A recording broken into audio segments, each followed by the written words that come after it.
No once crazy.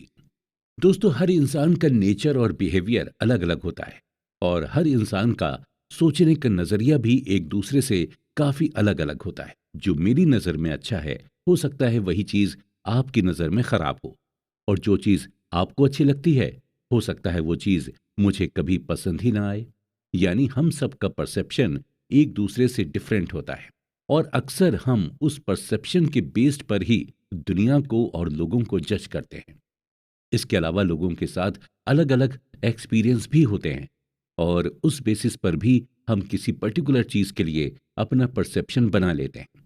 जिस तरह से अलग अलग चीजों को लेकर लोगों के परसेप्शंस होते हैं, ठीक पैसों को लेकर भी लोगों का अलग अलग परसेप्शन होता है। एक पुअर इंसान को महीने के 10,000 रुपए भी मिल जाएं तो उसके लिए वही बहुत बड़ी चीज होगी। वहीं कुछ लोग ऐसे भी हैं जो सिर्फ 10,000 की शॉपिंग कर लेते हैं।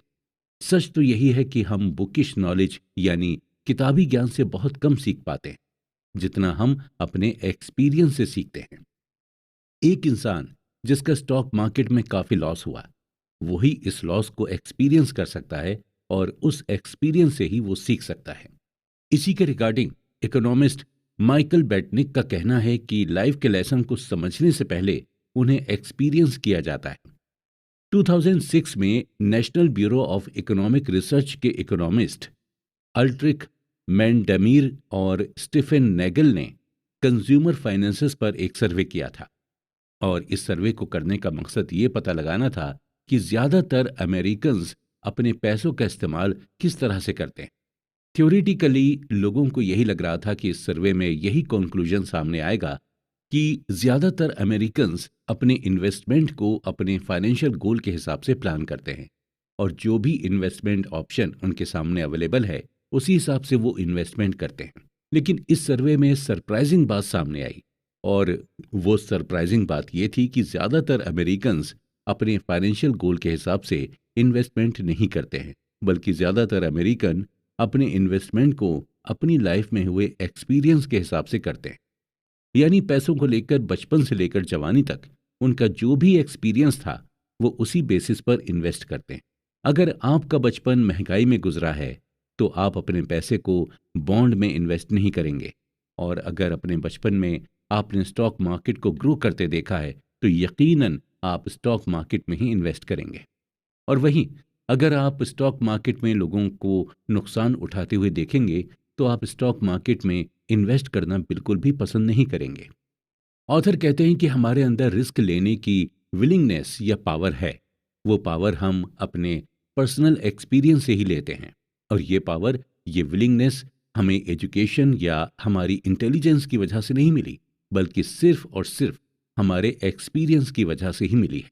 एग्जाम्पल के तौर पर मान लीजिए कि जब आप छोटे थे और आपके फादर ने अपने रिलेटिव्स और फ्रेंड्स को उधार पैसे दिए हों, और वो पैसे उन्हें आज तक ना मिले हों, तो आपके मन में भी यही आएगा कि रिलेटिव्स और फ्रेंड्स को कभी उधार नहीं देना चाहिए। इसी तरह अगर आपके फादर पर ज्यादा लोन हो, और वो लोन को रिपे नहीं कर पाने की वजह से उन पर फाइनेंशियल क्राइसिस आ जाए, तो आपके मन में भी यही आएगा कि हमें लोन नहीं लेना चाहिए। यानी हम अपना फाइनेंशियल डिसीजन अपने एक्सपीरियंस के बेस पर ही बनाते हैं। ऑथर कहते हैं कि हम पैसों को लेकर जो भी डिसीजन लेते हैं, उस डिसीजन को हम करंट मोमेंट में मिली इंफॉर्मेशन से जस्टिफाई करते हैं, और उस डिसीजन को हम अपने यूनिक मेंटल मॉडल के हिसाब से ढाल लेते हैं। यानी एक इंसान जो भी अपना फाइनेंशियल डिसीजन लेता है, प्रेजेंट टाइम में उसके लिए वही डिसीजन सेंसिबल होता है।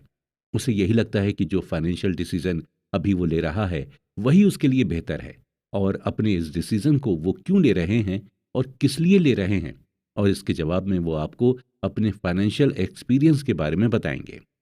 ऐसे लोग नॉर्मली मिस इन्फॉर्म होते हैं, या फिर उनके पास इनकम्प्लीट इंफॉर्मेशन होती है, या फिर उन्हें बहका दिया जाता है। एग्जाम्पल के तौर पर हम लॉटरी टिकट की बात करते हैं। ये लॉटरी टिकट मोस्टली गरीब लोग ही खरीदते हैं, और खरीदते वक्त उन्हें यह डिसीजन बड़ा ही अच्छा लगता है, क्योंकि उन्होंने लॉटरी के थ्रू लोगों को अमीर बनते हुए देखा है। उनका मेंटल मॉडल इसी तरह से वर्क करता है कि अमीर मेहनत से नहीं, बल्कि लॉटरी या सिर्फ गलत तरीके से पैसे कमाकर ही बना जा सकता है। और नतीजा यही होता है कि ऐसे लोग लॉटरी टिकट खरीदते हैं या फिर शॉर्टकट का यूज़ करते हैं। पैसों के साथ हमारा जो बिहेवियर होता है, वो बड़ा ही क्रेज़ी और बचकानी चीज़ों से भरा होता है। जो आपके लिए पागलपन हो सकता है वो चीज़ मेरे लिए सेंसिबल हो। असल में हम में से कोई भी पैसे के मामले में बेवकूफ़ नहीं है। हम सभी चालाक हैं, लेकिन बस फ़र्क इतना ही है कि हम पैसों का इस्तेमाल अपनी लाइफ में हुए एक्सपीरियंस के हिसाब से ही करते हैं। इसलिए पैसों के मामले में किसी को बेवकूफ़ या पागल मत समझिए। बस यही समझिए कि ये जो भी चीज़ कर रहा है, वो अपनी लाइफ के एक्सपीरियंस की वजह से ही कर रहा है।